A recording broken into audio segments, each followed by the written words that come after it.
ਹੰਗ ਮਹਾਰਾਜ ਸ਼ੇਰ ਸਿੰਘ ਵਿਸ਼ਨੂੰ ਭਗਵਾਨ ਦੀ ਜੈ।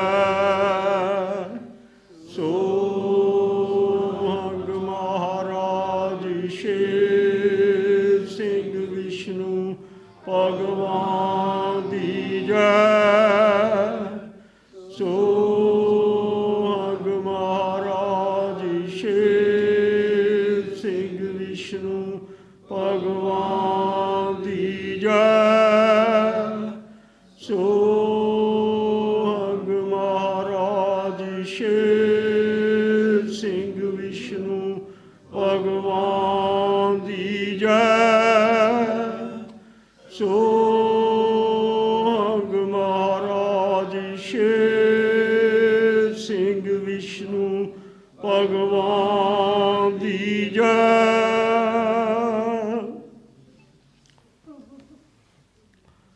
ਹਰ ਸੰਗਤ ਜੀਓ, ਜੋ ਅੱਜ ਦੁਪਹਿਰ ਵੇਲੇ ਆਪਾਂ ਨੇ ਗੱਲਬਾਤ ਕੀਤੀ ਸੀ ਕਿ ਪਾਤਸ਼ਾਹ ਇਸ ਪੋਖਰਾਪੁਰ ਦੀ ਧਰਤੀ 'ਤੇ 19 ਫੱਗਣ 86 ਸੰਮਤ 10 ਨੂੰ ਜਦੋਂ ਆਏ ਤੇ ਇੱਥੇ ਪਾਤਸ਼ਾਹ ਨੇ ਇਹਨਾਂ ਦੇ ਤੱਤ ਲੇਖੇ ਲਾਏ ਤੇ ਫਿਰ ਪਾਤਸ਼ਾਹ 27 ਤਰੀਕ ਨੂੰ 27 ਫੱਗਣ ਜੇਠੂਵਾਲ ਪਹੁੰਚ ਕੇ ਤੇ ਪਾਤਸ਼ਾਹ ਦਾ ਟੂਰ ਪਹਿਲਾਂ ਨਿਸ਼ਚਿਤ ਸੀ। ਹਜ਼ਰਤ ਈਸਾ ਦੀ ਧਰਤੀ 'ਤੇ ਜਾਣਾ ਸੀ। ਪਾਤਸ਼ਾਹ ਨੇ 27 ਫੱਗਣ ਨੂੰ ਹਜ਼ਰਤ ਈਸਾ ਦੇ ਜੋ ਉਸ ਵੇਲੇ ਦਾ ਦੋਸਤ ਸੀ, ਹਜ਼ਰਤ ਈਸਾ ਦਾ ਦੋਸਤ ਮਿੱਤਰ ਸੀ, ਜਿਹੜਾ ਹਜ਼ਰਤ ਈਸਾ ਨੂੰ ਘੁੱਟ ਕੇ ਜੱਫੀ ਪਾਉਂਦਾ ਸੀ, ਜਿਸ ਨੂੰ ਹਜ਼ਰਤ ਈਸਾ ਨੇ ਕਿਹਾ ਸੀ ਕਿ ਜਦੋਂ ਮੇਰਾ ਬਾਪ ਮੇਰੀ ਧਰਤੀ 'ਤੇ ਆਵੇਗਾ ਉਹ ਤੇਰਾ ਲੇਖ ਪੂਰਾ ਕਰਕੇ ਆਵੇਗਾ। ਉਸ ਦਾ ਉਸ ਵੇਲੇ ਦਾ ਨਾਂ ਸੀ ਜਾਨਸਨ। ਉਹ ਲੱਤਾਂ ਤੋਂ ਵੀ ਇਸ ਤਰ੍ਹਾਂ ਡੁੱਡਾ ਸੀ, ਪਰ ਹਜ਼ਰਤ ਈਸਾ ਨੂੰ ਪਿਆਰ ਕਰਦਾ ਸੀ। ਉਹ ਜਾਨਸਨ ਕੌਣ ਸੀ? ਸਾਡੇ ਵੀਰ ਸਰਜੀਤ ਸਿੰਘ ਸਰਜੀਤ ਦੇ ਸਹੁਰਾ ਸਾਹਿਬ ਊਧਮ ਸਿੰਘ। ਉਹ ਜਾਨਸਨ ਪਿਛਲੇ ਜਨਮ ਦਾ। ਹਜ਼ਰਤ ਈਸਾ ਨੇ ਕਿਹਾ ਸੀ ਕਿ ਜਿਸ ਤਰ੍ਹਾਂ ਤੇਰੀਆਂ ਲੱਤਾਂ ਦੇ ਵਿੱਚ ਹੁਣ ਵੀ ਤੇ ਉਸ ਵੇਲੇ ਵੀ ਤੇਰੀਆਂ ਲੱਤਾਂ ਵਿੱਚ ਇਸ ਤਰ੍ਹਾਂ ਥੋੜ੍ਹਾ ਫਰਕ ਹੋਵੇਗਾ।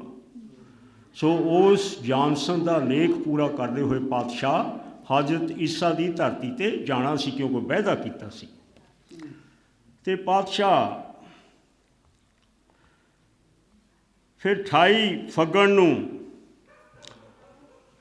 ਕਿਉਂਕਿ ਦਿੱਲੀ ਤੋਂ ਫਲਾਈਟ ਲੈਣੀ ਸੀ, ਬਾਈ ਏਅਰ ਜਾਣਾ ਸੀ ਪਾਤਸ਼ਾਹ ਨੇ, 28 ਫੱਗਣ 87 ਸੰਮਤ 10 ਹਰ ਭਗਤ ਦਵਾਰ ਦਿੱਲੀ ਧੀਰਪੁਰ ਵਿਖੇ ਵਿਹਾਰ ਕੀਤਾ। ਉੱਥੇ ਹਜ਼ਰਤ ਈਸਾ ਫਿਰ ਪੇਸ਼ ਹੋ ਗਿਆ ਸ਼ਬਦ ਰੂਪੀ। ਅਤੇ ਹਜ਼ਰਤ ਈਸਾ ਕੀ ਕਹਿ ਰਿਹਾ, ਕਿਉਂਕਿ ਉਸਨੂੰ ਪਤਾ ਹੈ ਮੇਰੇ ਬਾਪ ਨੇ ਅੱਜ ਮੇਰੀ ਧਰਤੀ 'ਤੇ ਨਿਊਯਾਰਕ ਦੇ ਹਵਾਈ ਅੱਡੇ ਉੱਤੇ ਜਾ ਕੇ ਇੱਕ ਵਿਹਾਰ ਕਰਨਾ ਹੈ। ਹਜ਼ਰਤ ਈਸਾ ਉਸ ਵੇਲੇ ਕੀ ਕਹਿ ਰਿਹਾ, ਯਿਸੂ ਕਹੇ ਸ਼ੇਰ, ਯਿਸੂ ਕਹੇ ਸ਼ੇਰ। ਇੱਥੇ ਪਾਤਸ਼ਾਹ ਨੂੰ ਸ਼ੇਰ ਕਹਿ ਕੇ ਬੁਲਾ ਰਿਹਾ ਹੈ। ਪਾਤਸ਼ਾਹ ਨੇ ਵੀ ਹਰ ਬਾਣੀ 'ਚ ਕਿਹਾ, ਸ਼ੇਰਾਂ ਦਾ ਸ਼ੇਰ ਬਲਧਾਰੀ ਸਿੰਘ, ਆਪਣਾ ਜੋਰ ਪ੍ਰਗਟਾਵਾਂ, ਦੂਜਾ ਸਾਨੀ ਨਜ਼ਰ ਕੋਏ ਨਾ ਆਈਆ।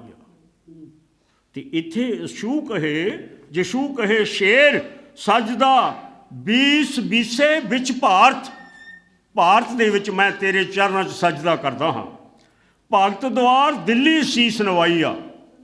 ਉੱਥੇ ਆ ਕੇ ਹਜ਼ਰਤ ਈਸਾ ਜੀ ਉਸ ਪ੍ਰਭੂ ਦੇ ਸ਼ੇਰ ਦੇ ਚਰਨਾਂ ਵਿੱਚ ਸਜਦਾ ਕਰਦੇ ਹਨ। ਅੱਗੇ ਕੀ ਕਹਿੰਦੇ ਨੇ, ਜਿਸ ਦਾ ਹੁਕਮ ਫਰਮਾਨ ਸੰਦੇਸ਼ਾ ਹੋਣਾ ਸਟਾਰਟ ਸ਼ੁਰੂ ਵਿੱਚ ਆਪਣਾ ਹੁਕਮ ਕਰਾਈਆ, ਜੋ ਚਾਰ ਯੁਗ ਦੇ ਅਵਤਾਰ ਪੈਗੰਬਰਾਂ ਗੁਰੂਆਂ ਦਾ ਵੇਖਣ ਹਾਰਾ ਆਰਟ ਭਾਵ ਉਹਨਾਂ ਦਾ ਲੇਖ ਆਰਟ ਦੇਖਣ ਵਾਲਾ ਹੈ ਕਿ ਕੀ ਕਰਦੇ ਨੇ। ਗ੍ਰੰਥ ਸ਼ਾਸਤਰਾਂ ਫੋਲ ਫਲਾਈ ਆ ਮਿਹਰਬਾਨ ਮਹਿਬੂਬ ਨਵ ਸਤ ਤੱਕੇ ਅੰਧੇਰਾ ਡਾਰਕ, ਸਾਰੇ ਪਾਸੇ ਅੰਧੇਰਾ ਹੀ ਨਜ਼ਰ ਆ ਰਿਹਾ ਹੈ। ਨੂਰ ਮੂਨ ਲਾਈਟ ਨਜ਼ਰ ਕੋਏ ਨਾ ਆਈਆ, ਚੰਦ ਦੀ ਰੋਸ਼ਨੀ ਵੀ ਨਜ਼ਰ ਨਹੀਂ ਆ ਰਹੀ। ਅੱਗੇ ਕੀ ਕਹਿੰਦਾ ਹਜ਼ਰਤ ਈਸਾ, ਮੈਂ ਚਰਨ ਛੂਹਾਂ ਬਿਨ ਤਨ ਵਜੂਦ ਜਿਸ ਵੇਲੇ ਪਹੁੰਚੇ ਵਿੱਚ ਨਿਊਯਾਰਕ। ਮੇਰੇ ਵੀਰੋ ਇਹ ਲਿਖਤ ਕਿਉਂਕਿ ਉਸ ਦੇ ਨਾਲ ਲਿੰਕ ਹੈ, ਇਹ ਤੁਹਾਡੇ ਨਾਲ ਸਾਂਝੀ ਇਸ ਕਰਕੇ ਕਰ ਰਹੇ ਹਾਂ ਕਿ ਤੁਹਾਨੂੰ ਪਤਾ ਲੱਗ ਜਾਏ ਕਿ ਉਹ ਪੁਰਖ ਕਾਲ ਨੇ ਕਿਸ ਤਰ੍ਹਾਂ ਖੇਡ ਕੀਤੇ। ਮੈਂ ਹਜ਼ਰਤ ਈਸਾ ਕਹਿੰਦਾ ਹੈ, ਮੈਂ ਚਰਨ ਛੂਹਾਂ ਬਿਨ ਤਨ ਵਜੂਦ ਜਿਸ ਵੇਲੇ ਪਹੁੰਚੇ ਵਿੱਚ ਨਿਊਯਾਰਕ, ਯਕ ਮਾਲਕ ਵੇਖ ਖੁਸ਼ੀ ਮਨਾਈ ਆ, ਜੋਤੀ ਜੋ ਸਰੂਪ ਹਰ ਆਪ ਆਪਣੀ ਕਿਰਪਾ ਕਰ ਕਰੇ ਖੇਲ, ਸਾਚਾ ਹਰ ਸੱਚ ਦਾ ਹੁਕਮ ਆਪ ਵਰਤਾਈ ਆ। ਅਤੇ ਪਾਤਸ਼ਾਹ ਉਸ ਵੇਲੇ ਕੀ ਕਹਿੰਦਾ ਹੈ ਹਜ਼ਰਤ ਈਸਾ,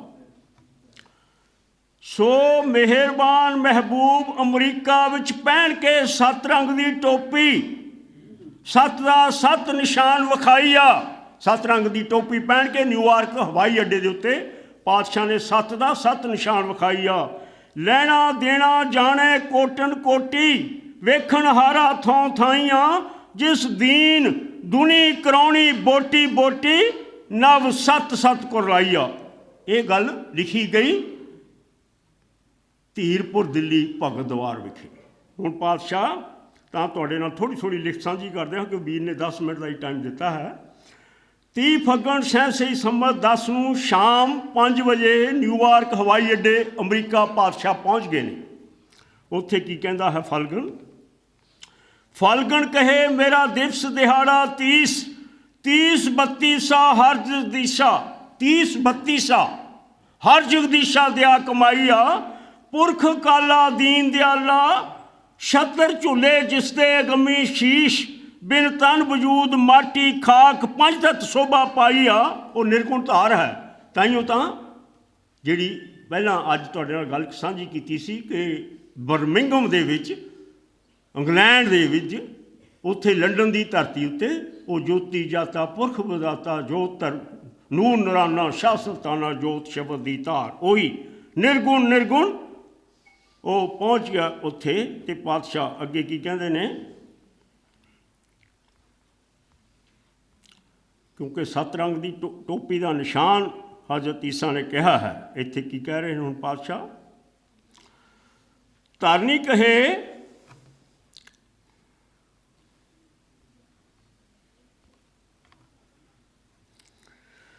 ਕਹੇ ਜਦੋਂ ਪਾਤਸ਼ਾਹ ਪਹੁੰਚ ਗਏ, ਬਿਹਾਰ ਚੱਲ ਰਿਹਾ ਹੈ, ਨਿਊਯਾਰਕ ਦੀ ਧਰਨੀ ਕਹੇ, ਮੈਂ ਟੋਪੀ ਦੇ ਤੱਕੇ ਰੰਗ ਸਤ ਸਤਵਾਦੀ ਧਿਆਨ ਲਗਾਈਆ, ਮੇਰੀ ਕਾਇਮ ਰਹੀ ਨਾ ਮਤ, ਬੁੱਧੀਹੀਨ ਹੋ ਕੇ ਦਿਆਂ ਦੁਹਾਈਆ। ਬੁੱਧੀਹੀਨ ਹੋ ਕੇ ਮੇਰੀ ਮਤ ਵੀ ਕਾਇਮ ਨਹੀਂ ਰਹੀ।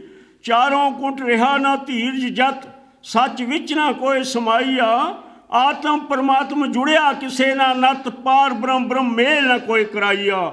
9 ਖੰਡ ਪ੍ਰਿਥਵੀ ਉਬਲੇ ਰਤਨ ਅਮੋਲਕ ਹੀਰਾ, ਗੁਰਮੁਖ ਹਰ ਜਨ ਸੋਭਾ ਪਾਈਆ, ਤੇਰੇ ਲੱਥਾ ਕੋਈ ਨਾ ਸੱਥਰ ਯਾਰੜੇ, ਸੇਜ ਨਾ ਕੋਈ ਹੰਢਾਈਆ। ਅੱਗੇ ਚੱਲਦੀ ਹੈ ਗੱਲ, ਨਿਊਯਾਰਕ ਕਹੇ ਮੇਰੀ ਧਰਨੀ ਦੱਸੇ ਯਾਦ ਪੁਰਾਣੀ।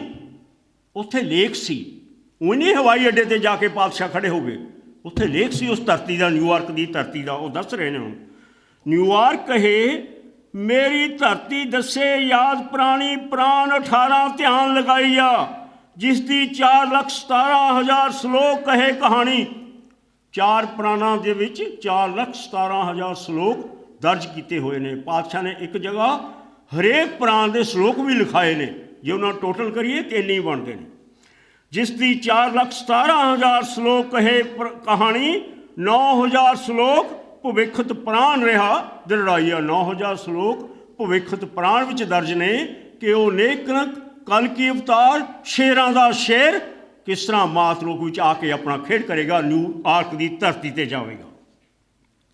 उत्थे 9000 श्लोक भविखत पुराण विच अगे पातशाह की कहंदे ने, लेख लिखिया वेद व्यास अपनी कलम कानी, कायनात भेव चकाई आ, जिस वेले मंजिल रही न कोई रहानी, रूह बुत रोबन मार धाइया, ईसा कहे मेरा बाप आवे आसमानी।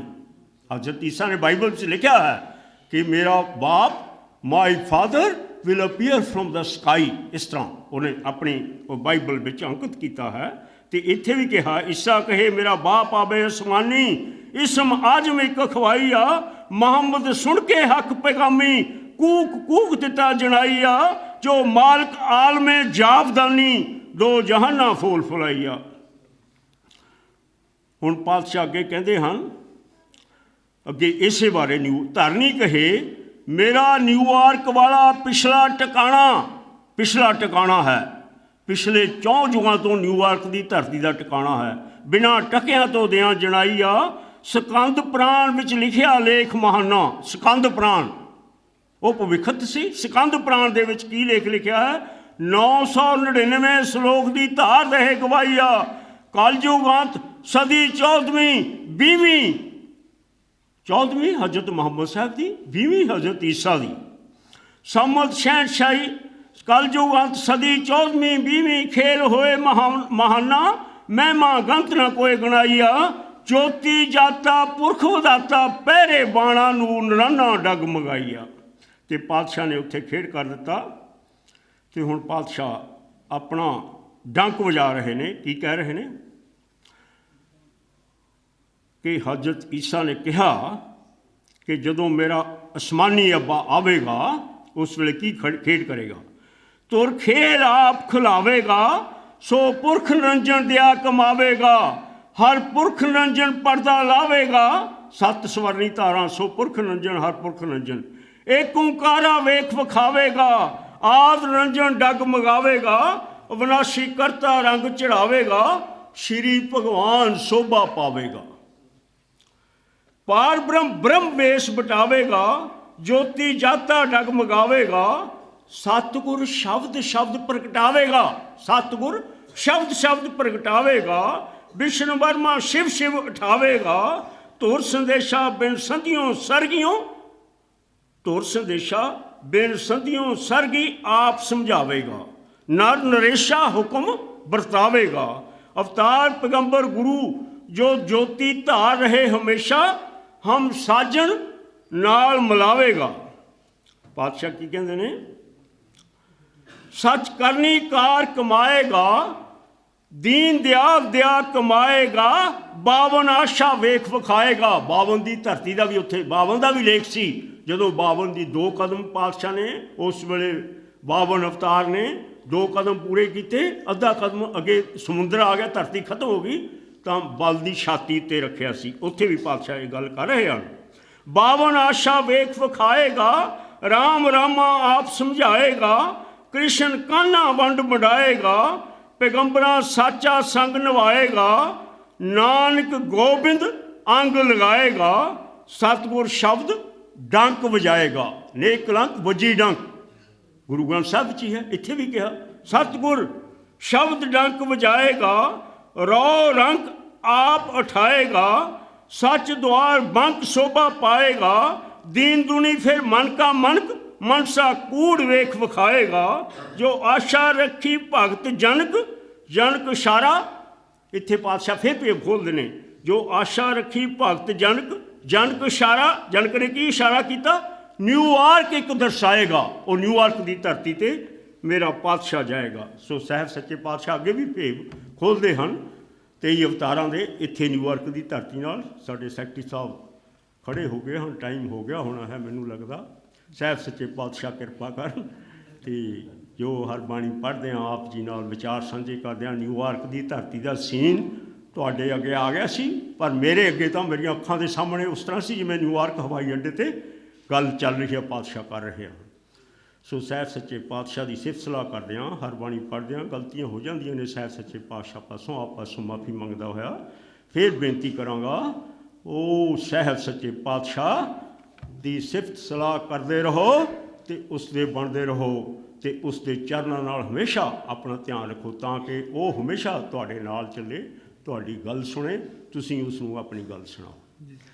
ਸੋਹੰਗ ਮਹਾਰਾਜ ਸ਼ੇਰ ਸਿੰਘ ਵਿਸ਼ਨੂੰ ਭਗਵਾਨ ਦੀ ਜੈ।